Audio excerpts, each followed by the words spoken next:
Morning, কেমন আছো সবাই? আশা করছি সবাই খুব ভালো আছো, সুস্থ আছো। আমরাও খুব ভালো আছি। আজকে ভিডিওটা শুরু করছি একদম রান্নাঘর থেকে। সকাল সকাল আমাদের তিনজনের প্রিয়, এতদিনে যারা আমার ভিডিও দেখো তারা নিশ্চয়ই জেনেই গেছো, আমাদের তিনজনের সব থেকে প্রিয় ব্রেকফাস্ট রেডি মানে বানাতে আর কি। তো আজ তো শুক্রবার, 14ই ফেব্রুয়ারি। আজকে তো মানে কি বলবো, একদম বিশ্ব ভালোবাসা দিবস। আজকে চারিদিকে শুধু ভালোবাসা আর ভালোবাসা, মানে কি বলবো, সেটা পার্টনারের সাথে হোক, হাজব্যান্ডের সঙ্গে হোক, প্রত্যেকটা মেয়ের জীবনে দারুণভাবে কাটে। তো আমাদের সেরকম কোনো প্ল্যান কোনো বছরই থাকে না, তো তবুও আর কি এই দিনে একটু একটু স্পেশাল ফিল করাটা কিন্তু খারাপও লাগে না, তাই না? তো তোমরা কে কীভাবে ভ্যালেন্টাইন ডে সেলিব্রেট করছো সেটা কিন্তু অবশ্যই আমাকে কমেন্টে জানিও। আজকে আমাদের তো বিশেষ কোনো প্ল্যান নেই, আর কোনো বছরই থাকে না। তো এছাড়াও আর আজকে কিন্তু আর একটা বিশেষ দিন, এটা ভুলে গেলে চলবে না। আজকের দিনেই 2019 সালে আমাদের ভারতের 40 জন সেনা জওয়ান কিন্তু শহীদ হয়েছিল। ভালোবাসার দিনে আজকে আমাদের পার্টনার, আমাদের হাজব্যান্ডের সঙ্গে আমরা থাকি, কিন্তু আজকের এই দিনটাতেই তাদের স্ত্রীরা কিন্তু তাদের জীবনের সবথেকে প্রিয় মানুষগুলোকে হারিয়েছিল। তো যাই হোক, এইটাই বলার যে সব কিছু সেলিব্রেট করি আমরা, ঠিক আছে, কিন্তু এই দিনে কিন্তু তাদেরকে ভুললেও চলবে না। আমাদের জন্যই, আমাদের সুরক্ষার্থেই কিন্তু তারা শহীদ হয়েছে। তো তাদের প্রতি শ্রদ্ধা কিন্তু একটুও কমালে চলবে না। তো যাই হোক, তো কি বলবো, আমার না সত্যি কথা বলতে ভ্যালেন্টাইন ডেতে ওটার থেকেও এই ঘটনাগুলো বেশি মনে পড়ে। আর আজকাল তো সোশ্যাল মিডিয়ার যুগ, ফেসবুক খুললে অনেকে দেখি বলে যে 7 থেকে 13 তারিখ পর্যন্ত ভ্যালেন্টাইন ডেটা থাক, আর 14 তারিখটা তাদের জন্য পালন হোক। এটা একদম সত্যি কথা যে 14 তারিখটা অবশ্যই তাদেরকে মনে রেখে তাদের জন্য শ্রদ্ধা জ্ঞাপন করা উচিত। কিন্তু ভালোবাসা দিবস, আমরা তো মানুষ, সব কিছুই পালন করতে চাই, কারণ 14ই ফেব্রুয়ারিটা তো আর প্রতিদিন আসবে না, সেটাও আমরা পালন করি। তো এই হচ্ছে ব্যাপার। এইটুকুই বলার ছিল যে আজকের দিনে কিন্তু সেই 40 জনকেও ভুললে চলবে না, তাদের প্রতি শ্রদ্ধা ভক্তি একটুও কমালে চলবে না। তো যাই হোক, অনেক কথা বললাম। তো কথা বলতে বলতে আমার এদিকে ব্রেকফাস্টটাও রেডি করা হয়ে গেছে। তো 3টে প্লেটে নিয়েছি, হাজব্যান্ড তো এখনও বাড়ি আসেনি। হচ্ছে কি বলে, আমরা তিনজন, মানে এখন বাড়িতে দাদা এসেছে, তো আমি, দাদা, মেয়ে এখন খেয়ে নেবো, আর হাজব্যান্ড এটা কড়াইয়ে রেখে দেবো, ও এলে ওকে গরম করে দেবো। তো চলো খাওয়া দাওয়া করে নিই। আর খাওয়া দাওয়ার পরে হাজব্যান্ড আজকে ফোন করে বলছে আজকে আমি না মাছ সেরকম কিছু পাইনি, আমি মাটন নিয়ে যাচ্ছি। আমি একটু অবাক হলাম যে শুক্রবারের দিন আলোতেও মাছ পাইনি, মাটন নিয়ে যাচ্ছে। আসলে অনেকে বলে না যে ছেলেদের মন নাকি পেট হয়ে যায়, সব ছেলেদের মন কিন্তু পেট হয়ে যায় না, কিছু কিছু মেয়েদের মনও পেটের দিক থেকে হয়েই যায়, তার মধ্যে আমি আছি। আমি তো মাটন খেতে কীরকম ভালোবাসি, মানে সেটা বলে বোঝাতে পারবো না। মাটন আমার একটা মানে আলাদাই, কি বলবো, আলাদা একটা জোন। তো আজকের দিনে ও হয়তো আমাকে বুঝতে দিতে চায়নি যে মাটনটা খাইয়ে আমাকে খুশি করতে চায়, কিন্তু আমি তো বুঝতে পেরেছি যে আমি তো জানতে পেরেছি যে মানে কেন আজকের দিনে মাটনটা নিয়ে এলো, বা মাটন রান্না করার কথা বললো, বা কেন বললো আজকে কোনো মাছ পাইনি, কি করব, তাহলে মাটনে নিয়ে চলে যাই। তো যাই হোক, এই ব্যাপার। তো আমি তো মাটন আসছে সেই খুশিতে ঝটাপট সব কিছু জোগাড় যন্ত্র করে একদম রান্না করা শুরু করে দিয়েছি। আর প্রথমে আলুটা ভেজে নিয়েছি, আর তেলে দিয়েছি গোটা গরম মশলা ফোড়নে। আর আমি মাটনটা রান্না করছি আজকে একদম আমার মা যেভাবে করে। আমার মাকে আমি কোনোদিনও দেখিনি মাটন রান্না করতে তোমার কোনো রকম ভিনিগার ইউজ করে, বা কোনো রকম কি বলবো, জায়ফল জয়িত্রী দেয় বা পেঁপে দেয়। অনেকে দেখেছি পেঁপে দেয়, মাটনটা তাড়াতাড়ি সেদ্ধ হয়ে যায়, সেই জন্য অনেকে প্রেশার কুকারে করে। মা একবার কি দুবার প্রেশার কুকারে করেছিল, আমাদের ভালো লাগেনি, তারপর থেকে ওটা পুরোপুরি বন্ধ হয়ে গেছে।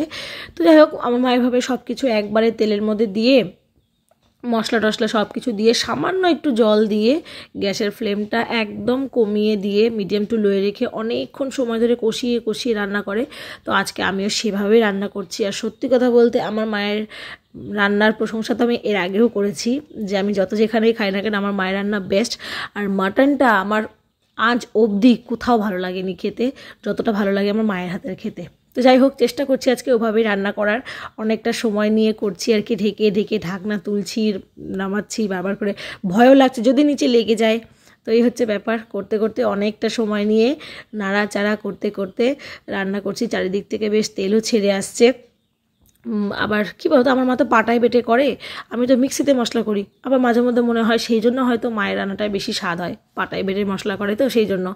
তো তারপরে দিয়ে দিলাম একটু টক দইটা দিয়ে আর একটু নাড়াচাড়া করব। আর একটু টমেটোটা বেশি করে দিয়েছি যাতে একটু ওই হয় না একটু হালকা একটু টক ফ্লেভারটা থাকবে, বেশ ভালো লাগে। তো টক দইটা দিয়ে এবার নাড়াচাড়া করে আরও কিছুক্ষণ এটাকে তোমার হচ্ছে কষিয়ে নেব। আর তারপরে কি করব, কষা মাংস একটু তুলে হাজব্যান্ড তো বলেছে আজকে খাবে না কষা মাংস, আসলে ও স্নান হয়ে গেছে প্রায়, তো বললো একবারে ভাত খেয়ে নেবো, তো তুমি করে নাও। তো এই হচ্ছে ব্যাপার। তো আমার তো কষা মাংস না খেলে হবে না, সেই জন্য আমি কিন্তু বাটিতে করে এক টুকরো নিয়ে খেয়ে দেখেছি, বেশ ভালোই হয়েছে, মানে খুব একটা খারাপ রান্নাও আমি করি না। আর এদিকে তোমার মাংসটা যখন প্রায় হয়ে এসেছে, এখন জল দেবো, এদিকে বসিয়ে দিয়েছি ভাতের জল। আর এখানে আছে তোলাই পাঞ্জির চাল, 2 কোটো তোলাই পাঞ্জির চাল ধুয়ে রেখেছি। তোলাই পাঞ্জির চালটা ঘরে ছিলই, তো মাটন যখন হচ্ছে তো ভাবলাম একটু তোলাই পাঞ্জির চালের ভাত হলে মন্দ হয় না। তো এই হচ্ছে ব্যাপার। আর আজকে আমাদের লাঞ্চ মেনুতে এক্সট্রা আর কিচ্ছু নেই, হচ্ছে কি বলে তোলাই পাঞ্জির চালের ভাত আর হচ্ছে মাটন।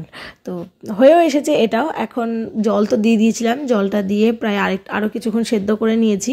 তারপরে এখন এর মধ্যে দেবো একটু গরম মশলার গুঁড়ো, সামান্য একটু দেবো, খুব বেশি না।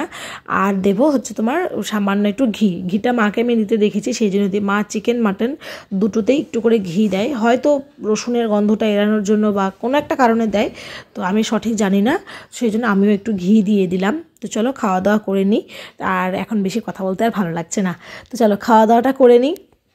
খাওয়া দাওয়ার পরে এখানে মেয়ের মুখের এক্সপ্রেশন দেখেছো, এই কি দেখে করছে, সেটা হচ্ছে আমলকি। এখন সন্ধ্যাবেলা, যদিও দুপুরে খাওয়া দাওয়ার পরে তো আমরা ঘুমিয়ে গেছিলাম, সন্ধ্যাবেলা এখন হাজব্যান্ড দেখছি আবার আমলকি কেটে নিয়ে এসেছে 3 জনের জন্য, এক টুকরো করে সবাই খাচ্ছি। আর তারপরে এখানে মেয়েকে পড়তে বসিয়েছি, ওর স্কুলের কিছু হোমওয়ার্ক ছিল সেগুলো আগে করিয়ে নিই। আর ইংলিশে আজকে দিয়েছিল ড্র অ্যাজ ইউ লাইক, তো সেই জন্য এখানে আঁকছে, দেখো কালার আর করতে দিইনি, শুধু আঁকতে দিয়েছি। একটা সূর্য এঁকেছে, একটা প্রজাপতি এঁকেছে, প্রজাপতির চোখগুলো মনে হচ্ছে একটা দিকেই তাকিয়ে আছে, চোখটা এরমভাবে টেরা করে। তো যাই হোক একটা ঘর এঁকেছে, ঘরের চালটা একটু বেঁকা হয়ে গেছে, কিন্তু আমার মনে হয় জাতীয় পতাকাটা না বেশ ভালোই এঁকেছে। একটানে এঁকেছিল, খুব বেশি মানে আর কি মোছে নি, তো ভালোই এঁকেছিল। তো পড়তে করে বাবা বলে দিল যে এই ইয়েটা একটু বড় করে দাও, তখন ওটাকে একটু বড় করলো। জাতীয় পতাকা কিন্তু বেশ ভালোই এঁকেছে, তাই না? তো চলো পড়াশোনা আমাদের কমপ্লিট। আর আজকে ফর আ চেঞ্জ আজকে আমরা খাচ্ছি লিকার চা। আমাকে জিজ্ঞেস করলো করবো, আমি বললাম হ্যাঁ করো, কী আছে। তো লিকার চা করেছে, এটা এখন খাবো। আর এদিকে হাজব্যান্ড না একদিকে তাকিয়ে নিয়ে মেয়েকে হাসানোর জন্যই আর কি ও কিছু বললে মাথা নাড়ায়, গম্ভীর হয়ে একটু করে উত্তর দেয়, এরকম করে। আর মেয়ে না খুব হাসে, কেন হাসে জানি না ওভাবে। তো ও হাজব্যান্ড কিছু একটা বলছিল মেয়েকে, আর হচ্ছে মেয়ে দিকে দেখো হাসছিল। তারপরে এখন মানে যাতে একটু বাইরে বেরাই, সেই জন্য এখানে আমাকে পড়ানো চলছিল। তো যাই হোক পটিয়ে পাটিয়ে এখন 8:30 বাজে আমাকে বের করেছে। আর এই দেখো একটা বিয়েবাড়ির বউ যাচ্ছে গাড়িতে করে, বউটাকে দেখালাম ভিডিওতে, ওরা নাচানাচি করছিল ওইটুকুই দেখালাম। তো মঙ্গলবাড়ি দিয়ে এখন যাব। আমি বললাম কোথায় যাবো, বলছে চলো না একটু বেরোনো যাক। চলো। তো তারপরে বেরিয়ে এসে দেখছি আমাদেরকে রথবাড়িতে এখানে দাঁড় করিয়ে রেখে কোথাটা গেল, বললো দাঁড়াও। আমি বলছি দাঁড়াবো কেন? তারপরে দাঁড় করে রেখে সামনে দেখি কী ব্যাপার, এত ভিড় কিসের। তারপর দেখছি ও এখানে তো বিক্রি হচ্ছে ফুল, প্রচুর রকমের ফুল বিক্রি হচ্ছে। তখন বুঝতে পারলাম ও বেচারাও হয়তো ফুল কিনতেই গেছে। আসলে আমি সকাল থেকে 1-2বার বলেছিলাম যে আজকের দিনে মানুষ অন্তত একটা ফুল তো দেয়, তো আমি তো একটা ফুল, চকলেট, টেডি কিছুই পাইনি। এদিকে আমি বলছি বাবু দেখিস ঠিক তোর বাবা 2টো গোলাপ নিয়ে আসবে। আর যেই বলা না সেই বলা, ওই দেখো এক গালা হাসি দিয়ে বলছে ভিডিও করলে হবে না, এখন দেখালে হবে না, এই সেই করে বলছে। তো যাই হোক 2টো গোলাপ নিয়ে এসেছে। আমি বলছি কই দিলে না তো, বলছে না এখন দেবো না, বাড়ি গিয়ে ভালো করে দেবো। ঠিক আছে। আর সত্যি কথা বলতে দোষ ওরও না, লাস্ট কিছুদিন থেকে আড়তের তো কাজ থাকে আড়তের চাপ থাকে, প্লাস বিয়েবাড়ির বেশ কিছু অর্ডার ছিল, তো সেই সব নিয়ে না ও পুরো হচপচ হয়ে আছে। ওর মানে একটুও টাইম পাচ্ছে না, সব ভোরবেলা উঠে আড়ত যাচ্ছে, এসে স্নান খাওয়া দাওয়া করে একটু ঘুমিয়ে আবার হিসাবে বসতে হচ্ছে। তো ওকেও দোষ দেওয়া যায় না, তবু আমাকে খুশি করার জন্য আজকে মাটন খাইয়েছে। আমার আর কিছু সত্যিই দরকার ছিল না, তারপরে এগুলো উপরেই পাও না। তো যাই হোক তারপরে তো ওই যে লাল চা খেয়েছিলাম, মন তো শান্তি হয়নি, সেই জন্য গৌর রোডে এসে দুধ চা খেলাম আর মেয়েকে এখানে একটা বিস্কুট দিয়েছিলাম। আর এর অবস্থা দেখো, এখনও অর্ডারের মাছের জন্য আর ইসের জন্য ফোন চলছে। ফোন মানে কি বলবো, দিনে ওর 50 থেকে 100 বার ফোন আসে। আর এখানে আমার কপালে হয়েছে একখানা কপাল কুণ্ডলা, যার ব্যথা, প্রচণ্ড ব্যথা করছে। তো চলো আজকে আর বেশি ঘোরাঘুরি করবো না, 9:30 বেজে গেল এই করতে করতেই। আর হাজব্যান্ড এখানে মেয়েকে কিছু একটা বোঝাচ্ছিল, সূর্য রিলেটেড কিছু একটা বোঝাচ্ছিল, ওই জন্য হাতটা ওরকম করছিল। ডিনারে ছিল আজকে আমাদের রুটি, তার সাথে ছিল মাটন, আর মা পাঠিয়েছিল নলেন গুড়ের পায়েস। এই যে এখানে আছে পায়েসটা। তো পায়েসের সাথে না আরেকটা কী যেন ছিল, সেটা আমি এখন মনে করতে পারছি না, যেহেতু 2 দিন পরে ভিডিওটা দিচ্ছি। তো খাওয়া দাওয়া কমপ্লিট করার পর এখানে যে যা যা নিয়ে এসেছিল, সাথে বেশ কিছু চকলেটও কিনেছিল, সেগুলো আমাকে খুব সুন্দর করে দিল। আমিও খুব খুশি হয়েছি। তারপরে গোলাপটাকে যত্ন করে একটা কাপের জলের মধ্যে রেখে দিলাম। তো চলো এই ভিডিওটা এই পর্যন্তই রাখছি। সবাই খুব ভালো থেকো, সুস্থ থেকো। ভিডিওটা ভালো লাগলে লাইক করে দিও, চ্যানেল নতুন প্লিজ